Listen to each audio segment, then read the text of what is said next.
Okay, so as Michael said, I'm going to present some work in progress around data visualization. And this is, as Michael mentioned, a side project to my main research agenda, which is really looking at the moment on sort of the politics of public information after the digital turn. And as Michael commented, sort of particularly focusing on this phenomenon of open data. I guess the point of departure for that project is if we consider public information systems as socio-technical infrastructures which enable different forms of knowledge and action. I'm very interested in attempts to move beyond the liberation of their byproducts and towards more ambitious programs to reconfigure these systems and render them sensitive to different kinds of interests and concerns. So that's the kind of something to keep in the background, which I'm sure you notice as a theme throughout kind of the paper. But today I'm here on behalf of a group of us. So it's Liliana Bunaguru, Stefania Milan and Paolo Ciccarelli, with whom I recently sort of co-authored a piece on ways of seeing data, which is forthcoming on a book on methods in media and communication, which kind of is partly, I think, useful to bear in mind because of the kind of maybe slightly kind of pedagogical leanings of this project, which will no doubt not escape you. But basically the piece outlines elements of a critical literacy for data visualizations, both as research objects and research devices. And as well as saying a bit about this agenda, I'll also talk about some associated work in progress on this topic and kind of give you a bit of a preview. And I guess I'll maybe try and be quite fast because it'd be nice to have a bit of a discussion at the end and in particular get some feedback if such a thing is sort of possible at the end. But as we've seen, many of the talks at this conference, this was Dane yesterday, data visualizations are becoming an increasingly prominent genre for the representation and mediation of collective life, from digital analytics dashboards to interactive news graphics. They're becoming more and more also becoming more and more popular as research devices in many fields that we work in, including sort of social sciences and humanities. And this is just a selection of the visualizations associated with what Snowden called the biggest data journalism leak in sort of history, which is the sort of Panama Papers a few weeks ago. So in this sort of research agenda, we take as our point of departure the idea that data visualizations are more than bright adornments to our information environments, and they embody and engender not only particular ways of seeing, but also particular ways of knowing and ways of organizing collective life in our digital age. And I guess that's an important point that Jennifer made in her talk this morning, is this isn't just about knowledge, but also about the ways in which information kind of can act as an engine for organising collective life, not just as a sort of camera or as a sort of knowledge tool. But in other words, data visualizations reflect and articulate their own particular modes of rationality, epistemology, politics, culture and experience. So in relation to this sort of point of departure, we propose a heuristic framework for thinking about what might be taken into account when reading and working with data visualizations in the context of research. So I'd like to emphasize again, this is very much a heuristic simplification that is intended to bring together insights and approaches from different fields in order to draw attention to different features of data visualizations that might be studied and to contribute to a thicker and more reflexive account of data visualizations in research. And it's essentially organized around three forms of mediation, which we kind of like summarize as from word to data, from data to image, and from image to eye. But of course, this, the reason it's a heuristic framework is this very rapidly breaks down or becomes complicated or entangled as soon as you start looking at a particular set of visualizations. In a moment, I'll say a little bit about what might be entailed in examining each of these proposed forms of mediations. But before I do that, I'll try and abide by Nate's request from his introduction to this conference and say a bit about the background of this agenda. So in developing a critical literacy around this central aspect of contemporary visual culture, I'm sure many of you have noticed the none too subtle allusion to John Berger's 1972 classic Ways of Seeing, from which we of course borrow our title, Ways of Seeing Data. Through this book and the television series by the same name, he proposed elements of a critical literacy for making sense of the visual landscapes that we inhabit, from reproductions of artworks to the imagery of advertising in cities. And Berger sought to examine the way in which images are reproduced and mediated, drawing on the work, I guess in particular, of the German philosopher and critic Walter Benjamin, as well as on the broader kind of social, cultural, economic and political context around the images which he examines in this book and this series. But given the increasing prominence of data visualizations not only as objects of study but as research devices, we're interested in not just interpreting visualizations but also in thinking about how we might develop a kind of critical practice for using them as visual forms. And hence we draw on Agra's notion of critical technical practice and Bernard Rieder and Theo Röller's conception of methodological reflexivity, which I'll mention a bit more in a moment. I guess it's also worth mentioning that David Berry's vision of what he describes as critical computational practice might also be relevant in this regard. But first of all, do people know this? Like, has maybe raise your hand if you've seen this already? Okay, so some people have not seen it. So maybe it will be. I thought it would be fun to kind of give you a kind of very short clip, just to give you a sense of the flavour of this. And as you can see from the font, it's aged quite gracefully. It looks looking good. I know this is going to work. This is the first of 4 programs in which I want to question some of the assumptions usually made about the tradition of European painting. That tradition which was born of... Oops. Tonight isn't so much the paintings themselves, which I want to consider, as the way we now see them, now in the second half of the 20th century. Because we see these paintings as nobody saw them before. If we discover why this is so, we shall also discover something about ourselves and the situation in which we are living. It's a bit tongue-in-cheek, but still, I think there's a sort of important point about the aspiration for a kind of popular literacy, and also a kind of the fact that these visualizations are becoming so important about as sort of ways of organising knowledge and organising life. I think the sentiment is what we're drawing on. We also draw on Philip Agray's notion of critical technical practice, which he describes in relation to the social study of artificial intelligence. And as many of you may know, Agray trained as a computer scientist at MIT and later drew on influences from philosophy, anthropology, and other disciplines in his technical work, including everyone from Heidegger to Garfinkel to Foucault. And he basically argues that technical work, in this case in the context of AI, should be accompanied by critical reflection on the methods and concepts which are implicated in this technical work. We also draw on Bernard Rieder and Theo Röller's conception of methodological reflexivity in relation to digital methods in the humanities and social sciences, as well as Law and Rupert's conception of the research device, as opposed to the more common term of tool, which perhaps connotes more of an instrumental relationship between user and object, as opposed to focusing on the world-making capacities of data visualizations. So we illustrate this framework with reference to a collection of visualizations about public finances from media organizations, journalists, civil society organizations, public institutions, companies, and others, which is what I'm currently conducting sort of further research around.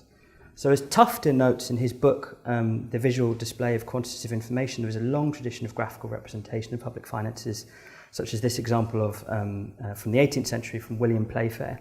And as Tufte notes, there's a long tradition of also using these kinds of information graphics to particularly narrate things like the rise of public sector debt.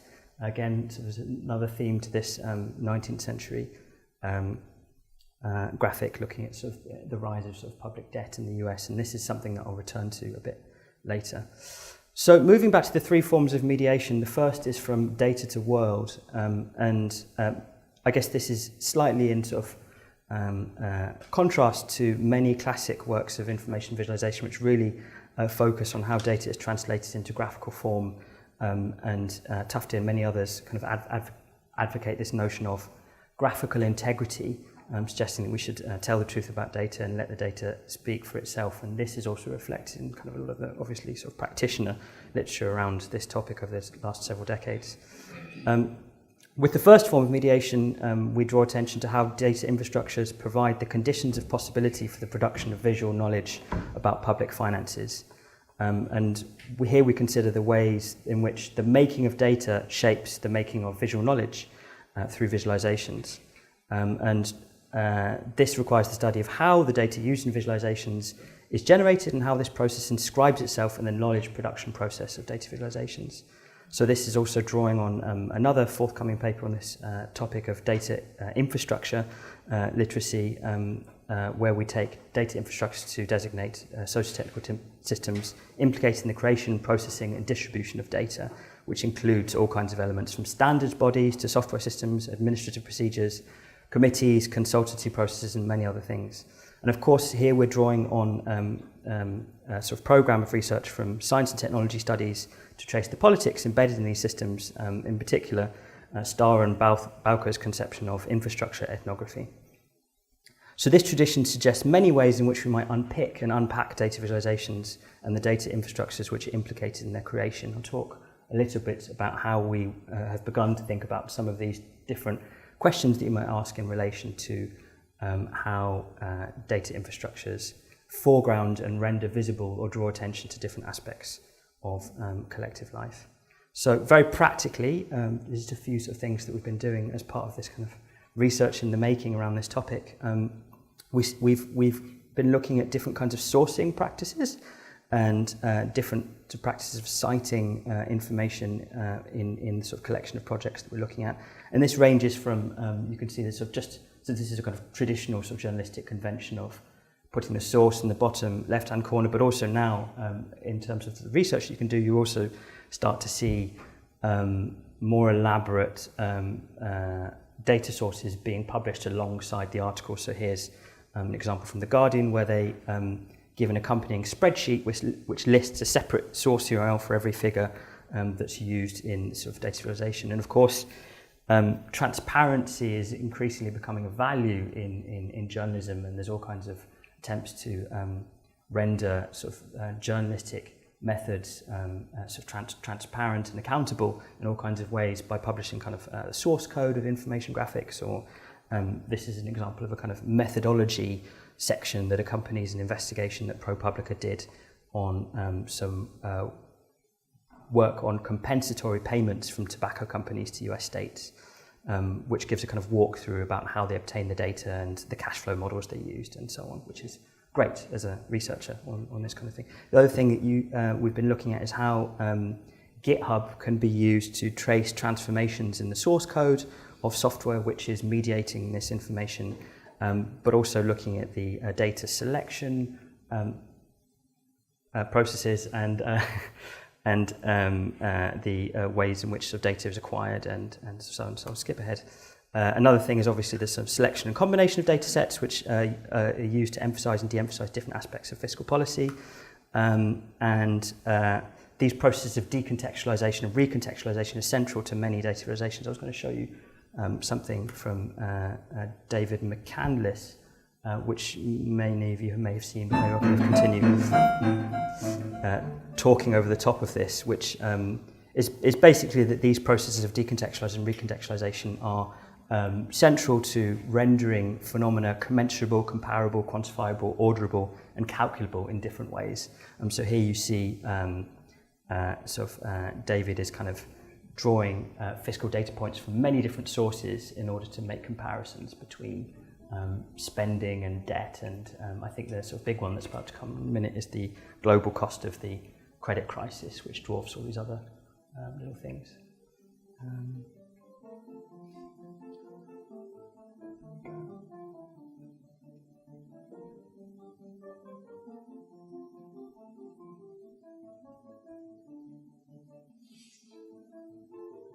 So anyway.